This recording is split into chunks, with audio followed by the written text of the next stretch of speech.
Dictation start हुई 3 second बाद। Start. अध्यक्ष महोदय, 10वीं पंचवर्षीय योजना पर विचार करते समय सदन के दोनों पक्षों के सदस्यों ने जो महत्वपूर्ण प्रश्न उठाए हैं उन पर विचार किया जाना बहुत आवश्यक है। अध्यक्ष महोदय, 9वीं पंचवर्षीय योजना का अब अंतिम वर्ष चल रहा है और इस योजना के अंदर जो चीज़ें कही गई हैं ऐसा लगता है कि उसके अंदर परिवर्तन करना कठिन है, बदला भी नहीं जा सकता। अध्यक्ष महोदय, कुछ चीज़ें की जा सकती हैं। उसके अंदर आज भी कुल कितना खर्च है यह तय नहीं किया गया, केवल कटौती ही निश्चित की गई है। शुरू में मैं यह कहना चाहता हूँ कि यहाँ पर कुछ सदस्यों ने जो यह प्रश्न उठाया था कि इस पंचवर्षीय योजना का आशय कुछ सरकारी पक्ष से भी बताया है। इसके अंदर कमियां हैं और बहुत सी कमियां हैं जिनके ऊपर मैं यहाँ कुछ दोषारोपण नहीं करना चाहता हूँ। मैं चाहता भी हूँ कि इस तरह से प्रश्न न उठाए जाएं तो ज़्यादा अच्छा है। यह योजना सरकार ने बनाई है। यह योजना मंत्रिमंडल ने पहले बनाई और अनुमोदन होने के बाद भी इसमें कुछ कमियां रह गई हैं। तो यह कमी रहने का दोष किसके ऊपर है? मैं समझता हूँ सदन के सभी सदस्य इसको जानते हैं। बहुत से लोगों ने दिल्ली के प्रश्न उठाए। जो दिल्ली के साथ अन्याय किया गया है, तो मैं समझता हूँ इस बारे में सब आवाज़ उठाएं। इस बात की आज ज़्यादा ज़रूरत है।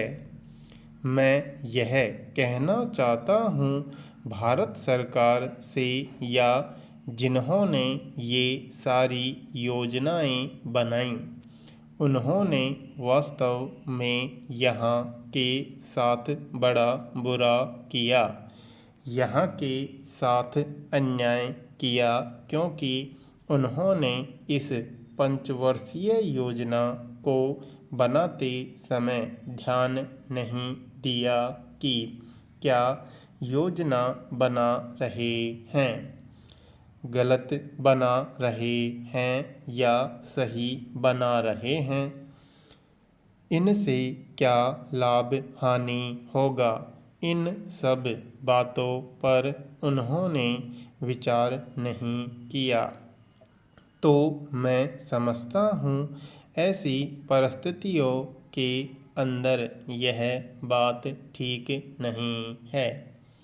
ऐसी दशा में यहाँ पर 5 वर्षों में आने वाली योजनाएं बेकार बनकर रह जाएंगी। जो कटौती निश्चित की गई है उसको समाप्त करना चाहिए ताकि दिल्ली को हम अंतर्राष्ट्रीय स्तर का एक आदर्श नगर बना सकें। यह बहुत ही आवश्यक है यदि हम इस स्थान की उन्नति चाहते हैं। इसलिए अब मैं अपना कथन इन शब्दों के साथ ही समाप्त करता हूँ। अध्यक्ष महोदय, आपने मुझे 10वीं पंचवर्षीय योजना पर बोलने का अवसर दिया, इसके लिए मैं आपका आभारी हूँ। आपने मुझे कम समय दिया, इसके लिए भी आभारी हूँ। अभी मेरे से पूर्व कुछ सदस्यों ने हम पर यह आरोप भी लगाया कि हम योजना में विश्वास नहीं रखते। उन्होंने तो यह भी कहा कि हमारे चुनाव घोषणा पत्र में भी उनको इस बारे में कुछ नज़र नहीं आया। मैं इस बारे में यह निवेदन करना चाहता हूँ कि उन्होंने कोई दूसरा घोषणा पत्र देखा, गलत घोषणा पत्र पढ़ा और उसी को हमारा घोषणा पत्र समझ बैठे। लेकिन मैं यह कहना चाहता हूँ कि हमारा घोषणा पत्र इस समय मेरे पास है। इस घोषणा पत्र में हमारी घोषणा में योजना के बारे में स्पष्ट रूप से कहा गया है कि हम योजना पर विश्वास रखते हैं, लेकिन ऐसी योजना पर विश्वास नहीं रखते जो जनता के दुखों को दूर नहीं कर सकती, जो जनता के कष्ट दूर नहीं कर सकती। आज तक जितनी भी योजनाएं बनाई गई हैं, जिन्हें हम पहली पंचवर्षीय योजना, दूसरी पंचवर्षीय योजना और 10वीं पंचवर्षीय योजना आदि कहते हैं, और उन योजनाओं में हमने जो कुछ निर्धारित किया, उनसे हम जनता के दुखों को दूर नहीं कर सके और जनता के कष्ट दूर नहीं हुए। इन योजनाओं के परिणाम भी हमारे सामने हैं। बड़े बड़े अनुभवी बैठे, उन्होंने योजनाएं बनाई, लेकिन योजनाएं ठीक प्रकार से कार्यान्वित नहीं की गई। उन योजनाओं में काफ़ी दोष थे, जिसके कारण ये योजनाएं लोगों के दुखों को दूर नहीं कर सकी। लोग दुखी ही रहे।